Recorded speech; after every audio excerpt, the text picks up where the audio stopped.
আসসালামু আলাইকুম আঙ্কেল, কেমন আছেন? আলহামদুলিল্লাহ ভালো বাবা। তো আঙ্কেল, আপনার কাছে অত সুন্দর মাছ দেখতে পাচ্ছি, কিন্তু আমাদের এলাকার ভিতরে এই মাছ কোথেকে আনলেন আপনি? আমি আছি বিক্রমপুরতে। বিক্রমপুরতে আছেন না? ও আচ্ছা, এখানে কয়টা জাতের মাছ আছে?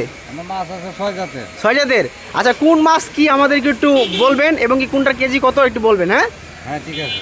আচ্ছা, এটা কি মাছ আঙ্কেল? এটা হলো গন্ডার পোনা। ধন্যার পোনা। আচ্ছা, এটা কত করে কেজি? এটা 200 টাকা কেজি। আচ্ছা, এটা 200 টাকা কেজি। আর এটা কি মাছ? এটা এটা কলসা মাছ। কইছে, এটা কত করে কেজি? 100 টাকা কেজি। 100 টাকা কেজি? এত কম? এত কম।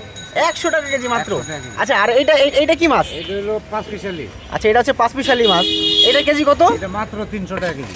মাত্র 300 টাকা কেজি। আচ্ছা, এটা মনে হয় কোনো খালের মাছ এরকম হইতে পারে না? বিলের মাছ, বিলের। আচ্ছা, বিলের মাছ। যাই হোক, এটা হচ্ছে। আর এটা এটা হলো বৈশা মাছ। বৈশা মাছ। এটা কেজি কত করে? 200 টাকা কেজি। এটা 200 টাকা কেজি না? জি। আর এটা হচ্ছে পুঁটি নাকি? পুঁটি মাছ পুঁটি মাছ কত করে আঙ্কেল? 150 টাকা কেজি। পুঁটি মাছ হচ্ছে 150 টাকা কেজি না? এটা টাকি মাছ আছে। আচ্ছা, এই পাশে টাকি মাছ আছে, আমরা একটু টাকি মাছটা দেখি। যে দেখতে পাচ্ছি আমরা টাকি মাছটা। টাকি মাছের কেজি কত করে? 250 টাকা। টাকি মাছের কেজি 250 টাকা। দেখতে পাচ্ছি সব দেশি মাছ এগুলি।